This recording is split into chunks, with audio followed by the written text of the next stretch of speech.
गणेश करणे बोलत आहेत आपल्याशी, नांदेडहून बोलतायत. बोला. नमस्कार. हॅलो गणेश, बोला.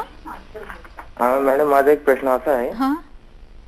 माझ्या सातबाऱ्यावर एक भाऊ एक बहीण, दोघांचे नाव आहेत. ती बहीण मयत झालेली आहे. मग ती बहीण मयत झाल्यामुळे बहिणीचं वारस खातं झालं. तिचा पती आला त्या ठिकाणी. बरं. पतीनं मग दुसरं लग्न केलं. मग त्याची पत्नी ती पण मयत झाली आणि तिचे 2 मुली वारस मागण्यासाठी हक्क मागतायत. तर तिचा अधिकार असेल का सातबाऱ्यावर? बरं, धन्यवाद. तुमच्या बहिणीचे पती जे आहेत त्या बहिणीचा जो हक्क असेल त्यावर त्या पतीचा हक्क राहू शकतो. आणि त्यांना जर मुलं बाळ असली तुमच्या बहिणीला आणि पतीला, तर त्या मुलांना तो हक्क पुढे चालू राहतो.